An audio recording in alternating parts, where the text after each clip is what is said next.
Normally, I would give you a telephone number, but we're not in studio tonight. We are not even in New Hampshire tonight.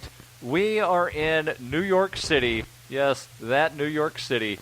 At Liberty Fest NYC. Ian and Mark did not make the trip down, so it's just Darryl. But it's not just Darryl. It's Darryl and some very special guests. Our number 2, starting things off with Larry Sharp. Larry, welcome to Free Talk Live. Thank you for having me. I'm very happy to be here. And get up close on that mic. How's that? Is that better? Turn it up. That's much better. There we go.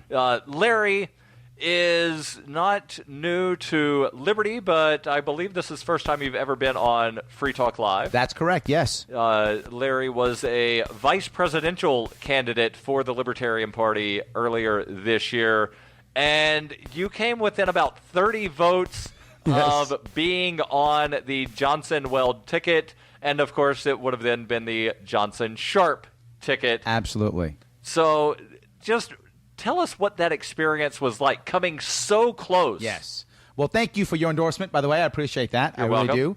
And just for the record, I actually put my tokens in for you. So there we Thank go. you. So, yes. So I want to make sure you were on a debate stage and you got everything that you were able to talk. So, yes. Well, I think what's funny is I wasn't going to run. I'd been part of the party for about 4 years, and I'd never done anything except just write checks to my local party and to the party in Virginia, and I just kind of supported the party. And then when I saw it was going to be Hillary and Trump, I thought, now's my time. Because now I thought I could give the message well enough that the average person could at least hear it and come, right? And then begin to meet us. And so I said, you know what? I should do this. And I began to run. I had about a 4-week campaign. I stopped working. I just campaigned. I went down there. I spent money. I had a booth. I had all the goodies. I dropped time, energy, and money to make this thing work.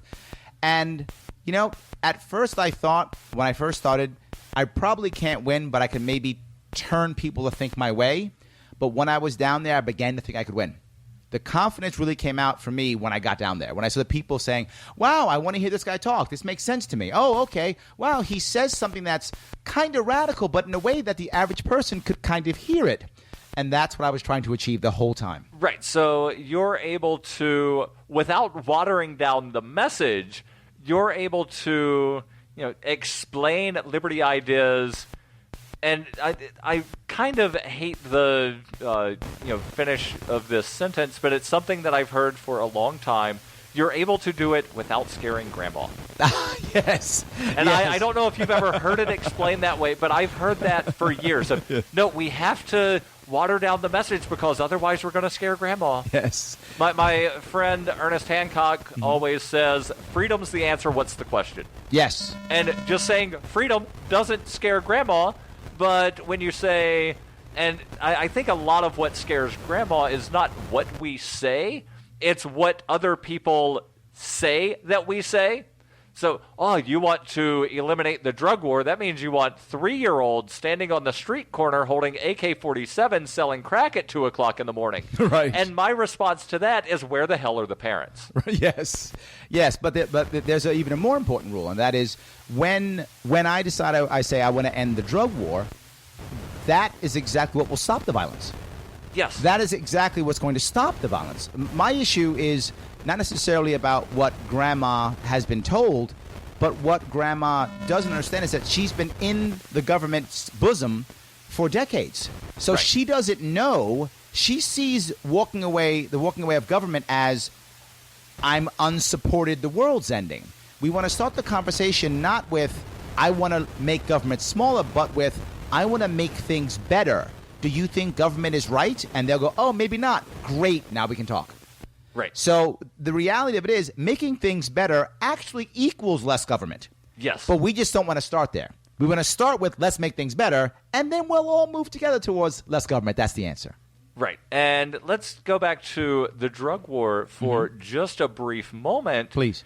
Grandma probably forgets that her mom and dad were able to buy cannabis, heroin, and cocaine from the Sears and Roebuck catalog. Yes, absolutely. Yes, 100%. Yes. And she also doesn't realize that she believes that if we make heroin or cocaine or whatever, insert drug here legal, that all of a sudden punishing your children with it will be legal also. No, child abuse is still child abuse. Right. Whether it's cocaine or alcohol or a legal substance or non-legal substance, child abuse will still be illegal regardless of what we do with heroin or cocaine. Right. And there's a lot of people that say, well, we need to see how things work, in fill-in-the-blank space before we decide whether or not to go with less government.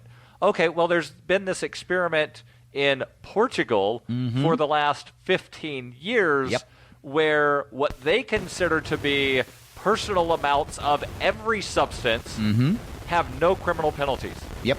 I don't think they even carry a fine, which here in the U.S., when somebody says, let's decriminalize, they mean let's move it from being a criminal penalty to a civil penalty where you still get punished. Remember, law enforcement is a profit center. Let's not forget that. Yes. Yes. But in Portugal, and I say what they consider to be a personal amount or an amount for personal use, they calculate that as what you could use over the period of like the next 10 days.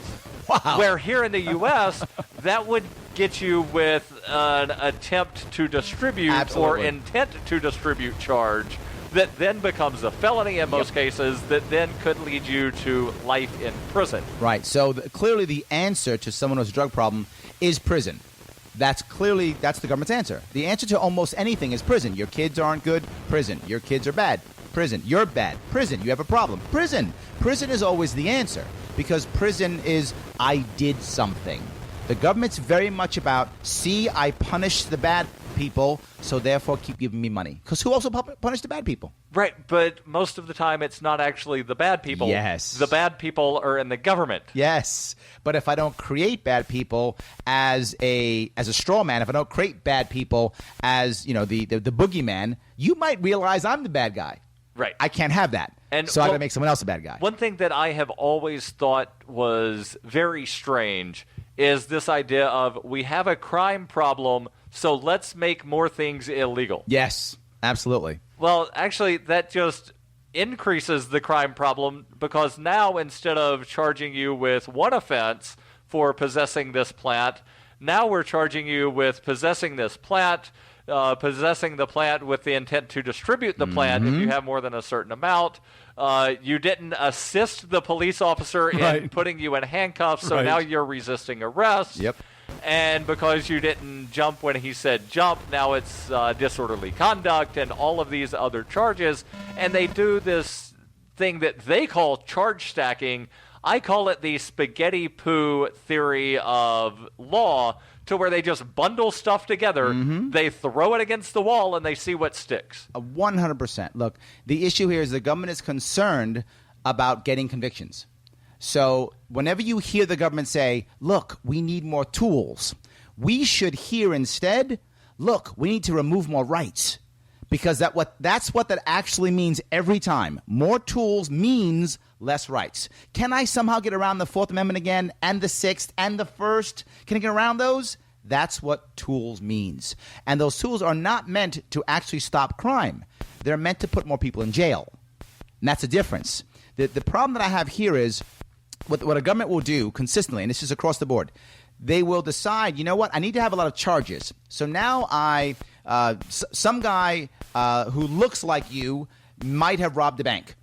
So your neighbor who doesn't like you says, I think it was that Perry guy. I think he did it. Well, that's enough for the cops to arrest. They don't like you anyway. So they're like, yes, good, we got Perry finally. So they're happy to arrest you.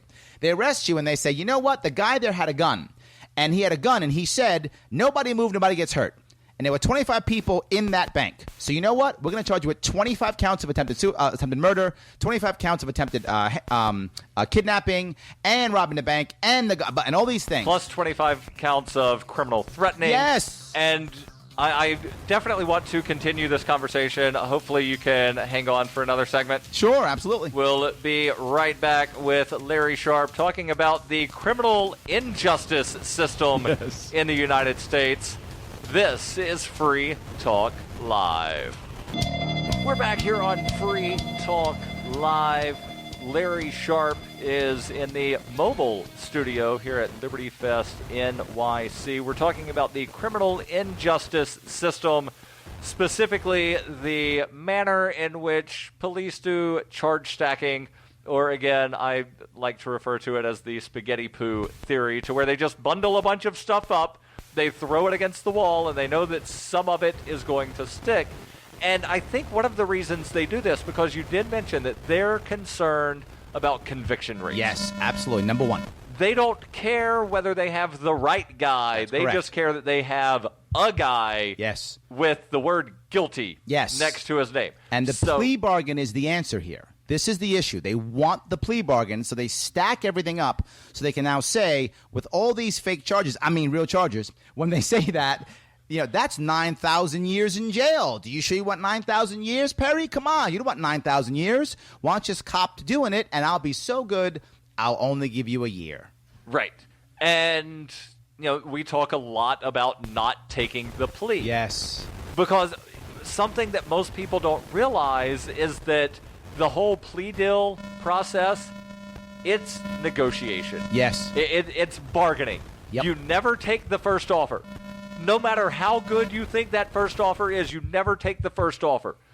The second offer, sometimes, depending on how the system is set up, you might only get 2 offers. Sometimes you get 3 or 4, but you never take the first offer. Former co-host Rich Paul was charged with several distribution of cannabis charges and a distribution of something purported to be LSD.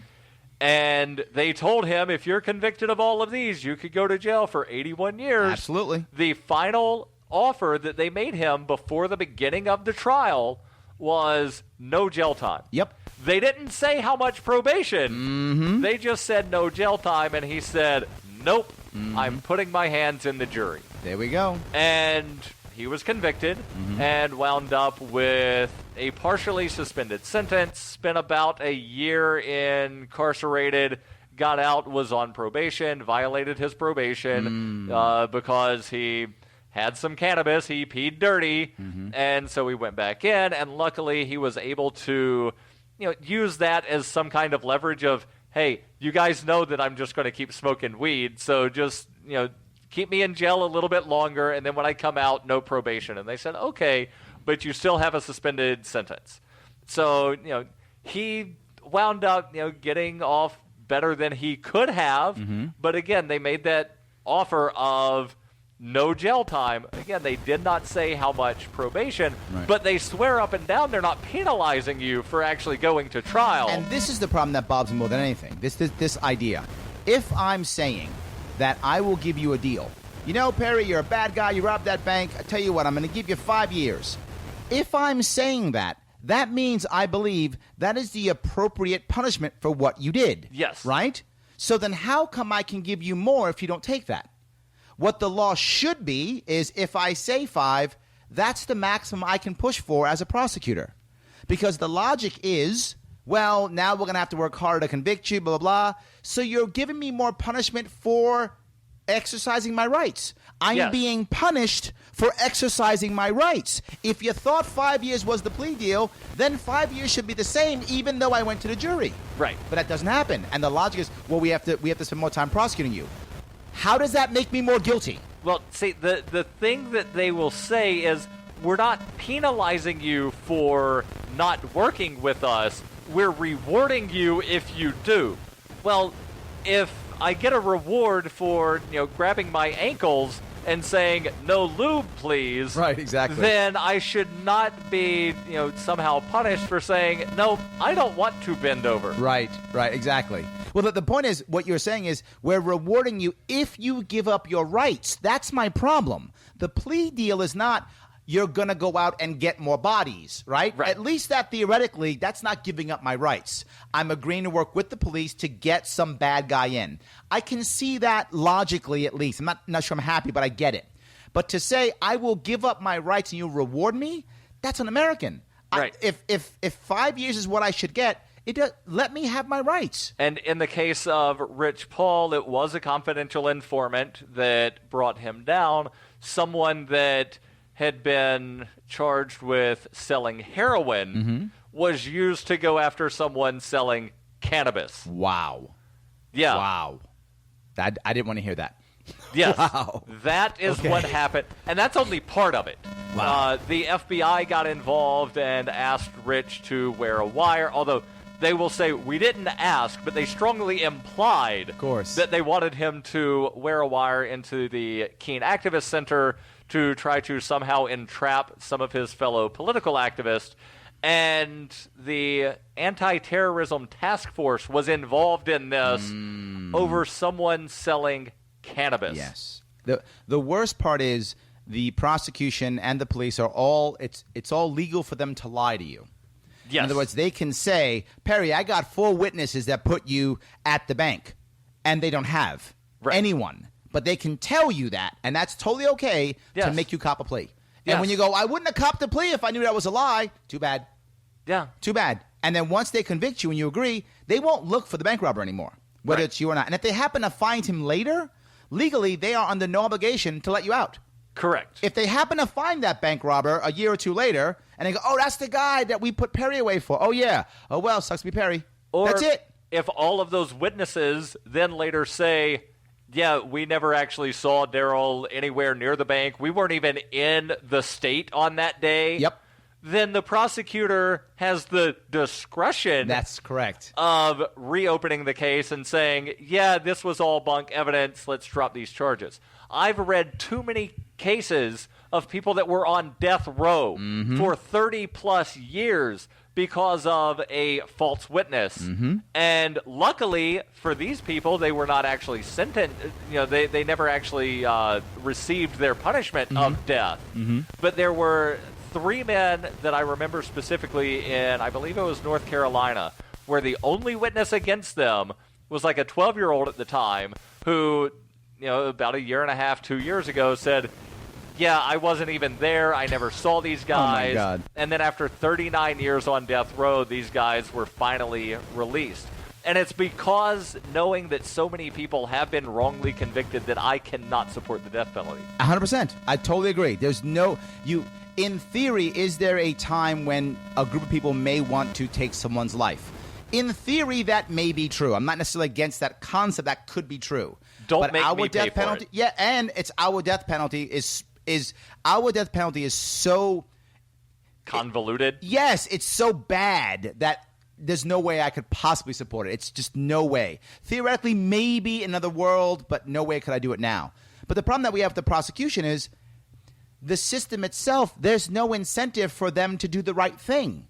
The incentive is for them to convict people. Now, if you convict people all day long, all week, and your job as a prosecutor is destroying people's lives, they better be bad people.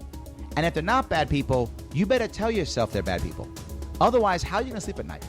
Yeah. You've got a system to where you have to do this. Unfortunately, the prosecutors and the police are never actually held personally accountable. Absolutely. Larry, thanks for being on. And there's more from Liberty Fest NYC on this very special episode of Free Talk Live.